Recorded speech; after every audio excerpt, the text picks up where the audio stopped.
L'ours et la fée par P. G. Carmona. Chapitre 6. Son heure viendra. Au revoir le parking. Bonjour le marché. Vendredi matin, 9 h. Les retardataires commerçants terminent l'installation de leur présentoir pour l'hebdomadaire rendez-vous avec la population de Neuville. Le marché demeure une véritable institution pour les uns, pèlerinage pour d'autres, résistant au temps dont la manifestation se juge à l'érosion des bords de la Saône, coulant à 2 pas de lui sous le pont de 1934, non loin du parvis des Frères Lumière. Loin de ces considérations, Cédric, la trentaine, attend son amie Solène et sa petite blonde de fille de 8 ans, Lily. Il déambule parmi les stands avec pour guide sa routine. Les regards se tourneront vers sa propre mère qui, de gré ou de force, l'entraîna ici, petit, pendant les vacances scolaires, comme tout enfant de la région au moins une fois dans leur vie. Aujourd'hui, aucun besoin matériel, juste s'aérer en ce vendredi de congé d'un week-end exceptionnellement travaillé. Regarder les paniers en osier, goûter le pain artisanal, puis direction le stand de la volaille pour repérer son traditionnel poulet du vendredi. Soudain, une voix interpelle au loin. Le bruit ambiance toujours un tel marché, mais cela diffère assez pour éveiller la curiosité de Cédric ici. Il s'approche de la source. Des cris, semble-t-il. Non, plutôt un appel. À la sortie de la première partie du marché, juste avant la deuxième longeant la route perpendiculaire à la sortie du pont de Neuville, 2 vieillards en costume. Cédric, approchant toujours, la situation sortant tout de même de l'ordinaire pour ne pas en profiter, constate la passivité de l'un alors que l'autre soulève une pancarte où figure le nom Martin dessus. « On cherche Madame ou Mademoiselle Martin de Neuville-sur-Saône !» scande-t-il. « Si vous la connaissez, manifestez-vous, c'est important. Gros héritage à la clé !» Cédric regarde la scène, intéressé de voir si cette mystérieuse inconnue répondra à cette bien particulière recherche. Tiens, une femme se présente. Embusqué non loin, Cédric entend des brides de conversation. « Bonjour, messieurs, » dit une vieille dame. « Vous vous appelez ?» demande l'un d'eux. « Jacqueline Martin. »« Habitez-vous Neuville-sur-Saône ?»« Non, du tout, mais vous vous trompez peut-être, Montanet, c'est pas loin. »« Disparaissez, vampire, croqueuse de diamants. On perd notre temps. »« Madame Martin de Neuville-sur-Saône, c'est pour un héritage !» Cédric, amusé, se délecte du grand n'importe quoi de la situation. Aucune chance que ces vieillards fassent mouche. Cela sent l'arnaque à plein nez. Mais la curiosité le pousse tout de même à rencontrer ces hurluberlus. Cela fera toujours une bonne histoire à raconter. Surtout à Solène, encore sur la route. Mais trop tard. Marchant dans leur direction, une jeune demoiselle vient de lui griller la politesse pour s'entretenir en longueur avec eux, au point que le second vieillard sort un objet d'un sac en plastique blanc. Une boîte en bois, que Cédric reconnaît. N'étant ainsi pas doué pour les passerelles, il s'en veut de n'avoir pas pu faire le rapprochement plus tôt. Car celle qu'il aime se nomme Martin, effectivement, mais n'habite pas du tout à Neuville. À l'instar de la dame de Montanet, elle n'est nullement concernée par l'annonce, aussi étrange soit-elle. Mais cette boîte, Cédric en connaît sa puissance. Il sait la valeur de son contenu. Et aucun doute pour lui. Il doit la récupérer pour le bien de cette fille. Pendant qu'il se lamentait, le second vieillard donne à la jeune fille des précisions, semble-t-il. Cédric essaie d'écouter, malgré le bruit ambiant. « Cette boîte a quitté Paris avant-hier, » dit le vieux à la jeune fille. « Elle est passée d'un homme à une jeune femme, puis de son fils de 4 ans, puis à mon ami, avec pour seule consigne de la transmettre. Nous savons juste que Martin désigne une femme, mais je vois bien à vos yeux que vous n'êtes pas celle-ci. Cela restera entre nous, mais faites mieux qu'un simple sac poubelle, c'est tout ce que je vous demande. » Cédric avance afin d'arrêter illico cette jeune fille pour reprendre la boîte, quand son téléphone sonne. « Hello, c'est moi. T'es à quel niveau ?» demande Solène. « Ah, oui, tu peux patienter 2 secondes ? » « J'arrive. Dis-moi où tu es et je te rejoins. » répond Cédric, préoccupé, maintenant à portée de la jeune fille, tentant malgré tout de se frayer un chemin parmi les habitants venus sur le marché en cette heure de pointe. Bah attends, je suis juste derrière toi. Regarde. Coucou! Cédric se retourne. Solène s'approche à une dizaine de mètres derrière lui, pendant que la jeune fille à la boîte grimpe dans un taxi. Faisant mine de raccrocher sa conversation, il note le numéro de téléphone de l'artisan qui laisse échapper à l'instant toute chance de rattraper sa boîte. « Salut, ça va ?» demande Cédric. « Oui, et toi, la forme ?»« Et toi, ma puce, tu me fais un bisou ?» demande-t-il à la petite Lily. Consent, mais sans trop de grâce, la petite de 8 ans, ne laissant aucune équivoque sur ses réels sentiments sur Cédric. « On attaque de ce côté ?» demande Solène. « J'ai pas de préférence », répond le consciencieux Cédric. « Maman, les vêtements c'est plutôt de l'autre côté, je préfère », impose la petite blonde.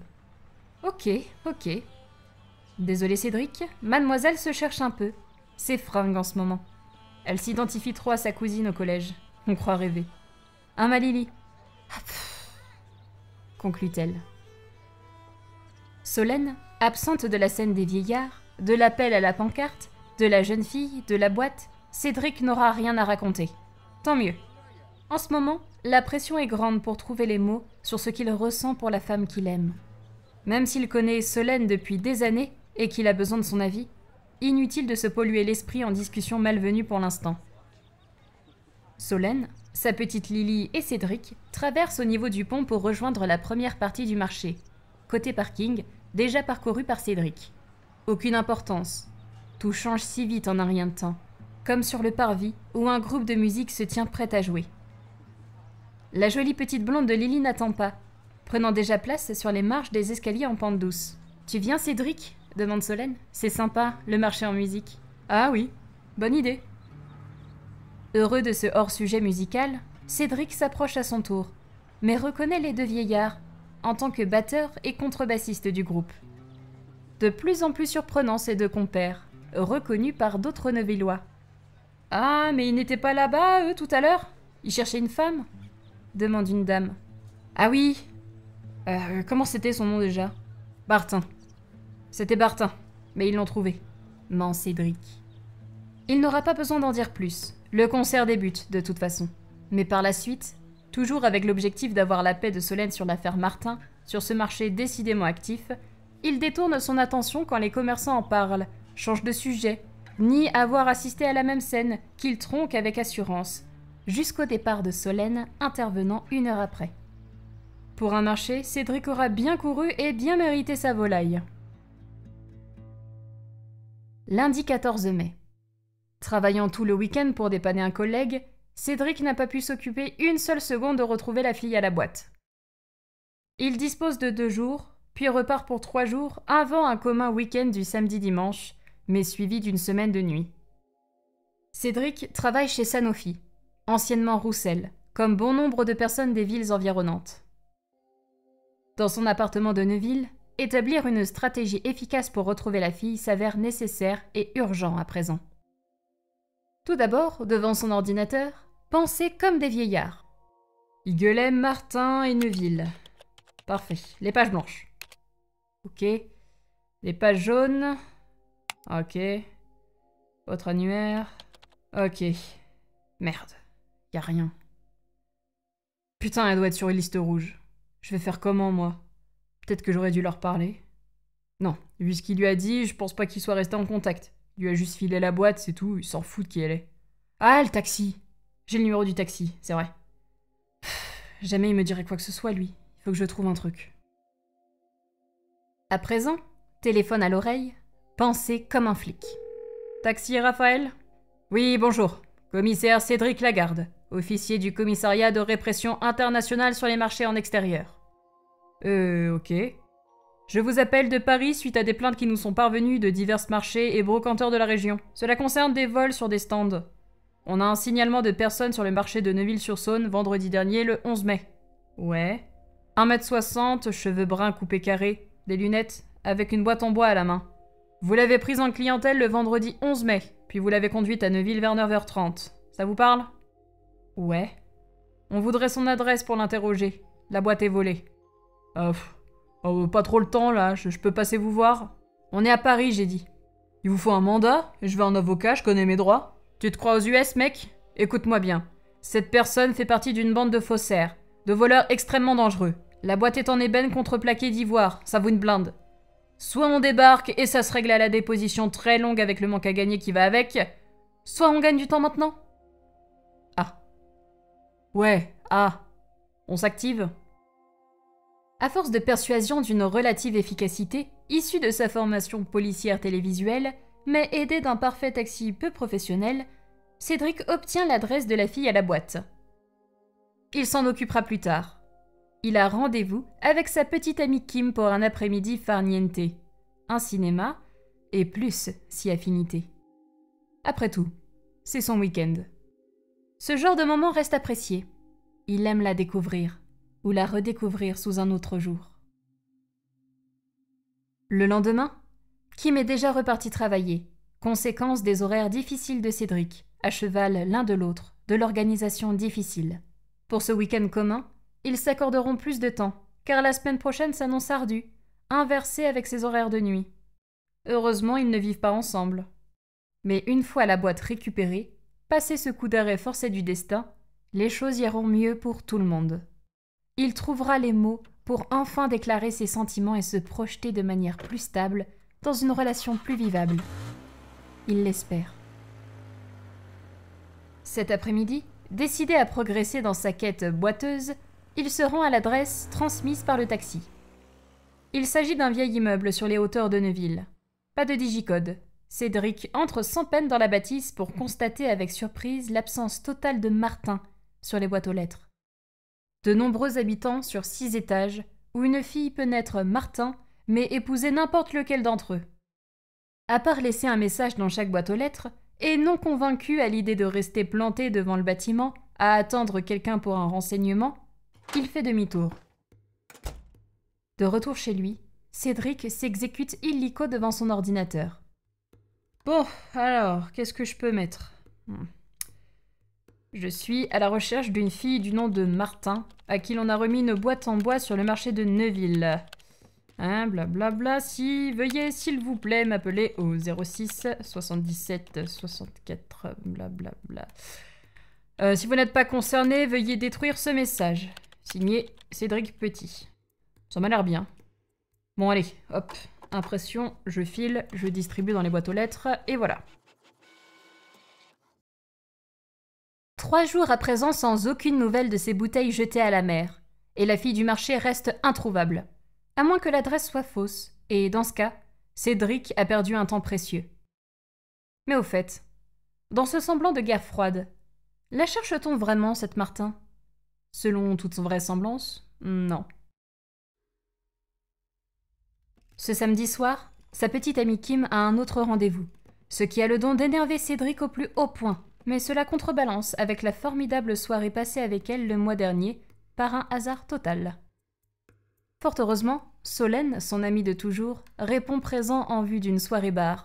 La petite dort chez une copine. Cédric décide cet après-midi de consacrer du temps à penser comme une fille avec une boîte, afin de reprendre l'avantage. Putain, c'est quoi cette histoire de fou? Bon, alors, elle doit s'appeler Martin et habiter à Neuville, sinon il lui aurait pas filé la boîte. Mais c'est pas la bonne. Elle est pas elle, cette boîte. Il lui a demandé de faire avancer le truc, donc elle va essayer de s'en débarrasser en trouvant une autre Martin qui a habité Neuville.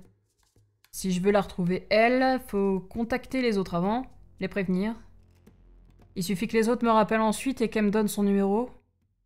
Bon, à la limite, je leur laisse mon numéro, elle lui donne. Et la fille à la boîte me contacte, basta. Non, je préfère avoir le sien. C'est moi qui l'appelle. Sinon, je serais dépendant de son bon vouloir. Ok, je commence où? Ah putain, je vais me taper tout l'annuaire sans déconner. Voyons voir, dit-il en se connectant sur les pages blanches. Bon, ok, ça va, je pensais qu'il serait plus. En toute logique, on tape d'abord les villes alentours, on élargit ensuite. Donc Neuville, y a rien, on sait. Montanet, une seule, mais pas la peine, elle était sur la place du marché. Genêt, eux, je les connais, donc j'ai l'avantage. Merde. Pas le temps maintenant, je ferai ça demain. Ou dans la semaine, tiens, je fais de nuit. Donc j'appelle, je les préviens, je leur donne mon numéro, Je leur demande de me rappeler. Solène retrouve son ami Cédric dans un bar ce samedi soir. L'occasion pour Cédric de penser à d'autres sujets de conversation. Difficile en présence de Solène, présente le jour du marché, même si elle n'a rien vu. Il préfère l'écouter. Cela fait toujours plaisir à une femme. Au fait, ma mère et ma sœur partent 2 semaines en Bretagne voir des amis. C'est cool, non? Ah oui? Où ça? Brest? Non, vers Quimper. Mais c'est bien, ils prennent Lily. Elle a sa fille aussi, elles s'entendent bien les 2 cousines. Ouais, elle va prendre l'air marin, c'est bien. Tu te retrouves toute seule alors? Non. Je vais aller chez Luc. Qui ça? Luc? Oui, Luc, mon mec. Ah, mais oui. Je suis con, bien sûr. Excuse, je suis perturbée. Oui, j'ai remarqué. T'es bizarre en ce moment. T'as des problèmes au taf? Non, t'inquiète, ça roule. Je suis déphasée, ennui la semaine prochaine, ça me fait chier. Ok, Luc, donc tu vas chez lui? Oui. Tu sais, ça devient sérieux. Ah bon? Déjà? Oui. Oh, ça fait quelque temps quand même, dit-elle en souriant. Pas des dizaines d'années non plus. Faut voir, je sais pas trop. La petite, elle dit quoi? Ah, on est partis ensemble il y a quelques semaines. C'était cool. Je voulais te montrer les photos, mais on n'a pas encore trouvé de créneau. Ouais, désolé. Mais sinon, je sais pas. Je le connais, c'est un bon gars, je rigole bien avec lui. Mais à part ça, je peux pas dire grand-chose. Ok. Donc, inutile que je t'appelle pour une bière, c'est noté, t'es sur Lyon toute la semaine prochaine alors. La soirée se poursuit. Cédric et Solène décompressent de leur quotidien à coups de shots, de bière et de discussions en tout genre, du passé et du présent, où chacun en aura appris beaucoup sur l'autre. Cette semaine, outre ses horaires 21h, 5h, Cédric est empreint de sérénité dans son enquête. Une dizaine de Madame Martin ont été contactées dans les villes environnantes, prévenant à son tour d'un prochain éventuel coup de fil, invitant à son tour à le rappeler si jamais. Il s'accorde du bon temps avec sa petite amie Kim, toujours parodée à l'exercice de ses horaires vampiriques. Mardi, Kim l'a appelée en pleine journée. Aujourd'hui, elle a sonné à sa porte 2 heures avant son réveil. Et le pédagogue Cédric ne peut rien contre Kim, la surdouée du pardon coquin, le surprenant toujours par ses connaissances et autres talents cachés. Il apprécie, mais pour combien de temps cet équilibre précaire peut-il tenir? Kim, ses cheveux versatiles, passant du carré blond au bouclé brun, ses vêtements atypiques, changeant au gré de sa personnalité, la croisée sans cesse devient un rythme difficile. Une envie de stabilité grandit en lui. De l'ordre s'impose dans ses vies. Vivement qu'il retrouve cette boîte, qu'il puisse se projeter avec celle qu'il aime, et que l'injuste chaos suspende sa course. Voilà plus de 2 semaines que rien n'est remonté des lignes téléphoniques lancées ici et là par Cédric, improvisé Martin pêcheur depuis la réapparition de cette boîte en bois, sur laquelle il fonde tant d'espoir. Mais dimanche 3 juin, à 8h du matin, son téléphone retentit. Horaire trop matinal pour Cédric. Il laisse la messagerie enregistrée. Oui, bonjour, Mathilde Martin de Fleurieux. Vous m'aviez joint déjà concernant une jeune fille qui devait me contacter. Elle vient effectivement de le faire. Voilà. Comme convenu, je n'ai rien dit pour vous. J'ai bien son numéro, donc si vous voulez des informations ou si vous en avez pour elle, rappelez-moi. Merci beaucoup, au revoir. Ce que Cédric ne manque pas d'exécuter dans la seconde, puisque levé du bon pied avec cette bonne nouvelle. Enfin le numéro de la fille à la boîte. Pas une seconde à perdre. Il décide de la joindre et de reconquérir l'objet dont la connaissance l'avantage. Et s'il en était le destinataire, l'espace d'une conversation? Bonjour, Madame Martin. Oui, qui êtes-vous? Vous m'avez appelé. Vous cherchiez une Madame Martin pour une boîte, je crois? On a eu votre message. Oui, c'est la vôtre? Vous êtes le monsieur de Saint-Germain? Oui, tout à fait, répond Cédric, soulagé d'une telle opportunité. Elle est à ma fille. D'accord. Mais comment je peux en être sûre? Je veux pas vous vexer, mais... Eh bien, c'est une boîte en bois, assez claire, qui fait environ 20 cm sur 10. Je dirais 10 de haut aussi. Il y a des arabesques sur le dessus, et des inscriptions en bas, je crois, dit-il, se souvenant de la discussion du vieillard au marché. Elle ressemble un peu à 2 petits livres écartés de quelques centimètres. Tout ça, il est évident que vous ne l'avez dit à personne. Oui, oui. Enfin non, tout à fait. Ça ne vous dérange pas de me l'amener? C'est-à-dire que... Bon. Vous êtes où? À Neuville. Neuville-sur-Saône? Il y a des Martins à Neuville? Mais depuis quand? S'étonne-t-elle. Nous venons d'emménager il y a peu de temps avec ma femme. Je vous envoie l'adresse. Dit le pertinent Cédric, avec cette réponse préparée au préalable. Mais un quart d'heure après, il reçoit un perturbant SMS. La jeune fille a subi un accident de voiture. Transportée à l'hôpital sans danger, un automobiliste lui amène tout de même la boîte. Quelle chance! On sonne à la porte de son appartement. Cédric ouvre. « Voilà, monsieur Martin, désolé pour l'attente, mais elle a eu un petit empêchement, » dit-il en lui tendant la boîte en bois. « Oui, elle m'a prévenu, la pauvre. J'espère que ça va aller pour elle. Vraiment, elle peut être fière. Bon, en tout cas, merci. Ce qu'elle a accompli, c'est super. Je lui dirai. Au revoir, » dit-il en se retirant.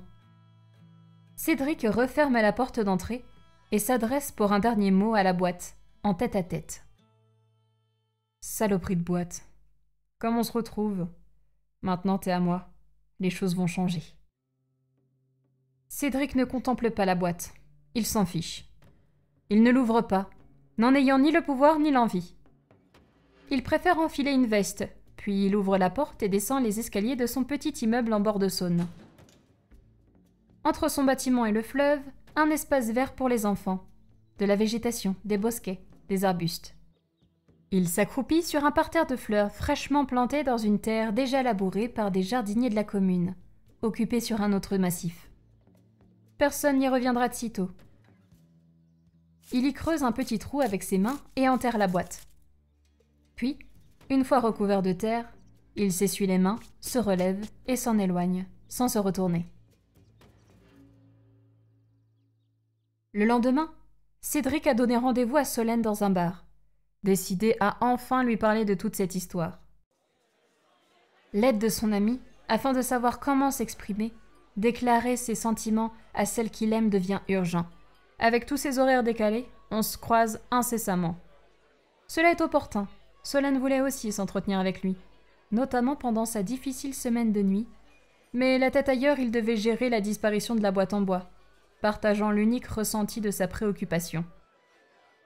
À présent, tout paraît réglé pour Kim. Il peut se livrer à Solène. Mais l'annonce de son ami coupe son inspiration libératrice. « Cédric, je vais me marier. » « Quoi ? » ?»« Je vais épouser Luc. Il me l'a demandé il y a 2 semaines au moins. J'ai dit oui. »« Luc ? » ?»« Oui. Luc, mon mec avec qui je sors depuis des mois, Cédric. Avec qui je vis pratiquement quand j'ai pas Lily. Qui arrive un peu à la faire sourire alors qu'il est pas son père. Celui que tu persistes à considérer comme un simple copain. Tu comprends ? Oui, Je sais que je ne te suis pas indifférent depuis le collège. Et je trouve ça mignon. Vraiment. Mais j'ai pas arrêté de vouloir discuter avec toi depuis des jours pour te faire prendre conscience qu'on n'est que des amis. Tu es vite, à part samedi dernier, où j'ai essayé de te faire comprendre le chemin que prend ma vie. En essayant de pas te brusquer. Je suis désolée. Ok. Je vois. Y a pas de problème. On reste potes ? Tu viendras faire la fête avec nous ? Mais bien sûr, attends. Et toi, il faut que tu sortes un peu de ton appart. Ça fait longtemps que je t'ai pas vu avec une meuf, mon vieux. Change de ville, quitte Genève, habite ailleurs. Tu nous connais toutes ici.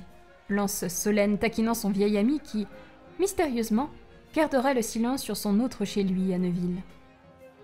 Oh, tu sais, ici ou ailleurs, elles se ressemblent tellement maintenant. Toutes des Kim Karda chiantes superficielles. Finit Cédric, résumant en un nom toutes ses conquêtes, dont la futilité n'a d'égal que les styles variés qui sont passés dans son lit. À l'image d'une boîte à l'énigmatique contenu, Cédric cache la déception de sa traque boisée et sa haine, ravalant chaque gorgée de sa fierté alcoolisée par le vin, dans les verres de son fruit pourri, vidé comme son puits à souhait, entretenu depuis des années. Ruiné et assoiffé, frustré de passer son tour, encore second à son obsessionnelle conquête du cœur de Solène, amoureux chevalier errant, aiguisant toute l'âme sur d'autres proies, nourrissant sa patience au gîte et au couvert féminin insignifiant réduit à un seul surnom. Mais son heure viendra un jour, lorsque Solène comprendra l'homme providentiel qu'il représente. Quoiqu'injuste sa petite effrontée de fille, qui aurait dû être la sienne, si sa mère avait été moins sotte. Et, afin de finir sur une note positive et terre-à-terre, il demande les projets de son ami. « Et donc, ma Solène, où allez-vous vivre ?»« Chez Luc, à Lyon. On quitte Genève la semaine prochaine. Ma sœur reprend l'appartement, c'est plus près de ma mère. Et plus grand, ça l'arrange. Elle verra son autre petite fille plus souvent aussi. » Une Martin remplace une autre, dit-elle en souriant. « Et ton nom ?»« Sanchez, c'est d'origine espagnole. »« Alors dans ce cas, je lève mon verre. Bonjour Solène Sanchez de Lyon, et adieu, Solène Martin de Genève. » Et, levant son verre à sa santé, à son bonheur, Solène répond. « Chez nous, le cœur bat toujours pavillon neuvillois. On reste à jamais Clarisse et Solène Martin de Neuville-sur-Saône, où que l'on soit. »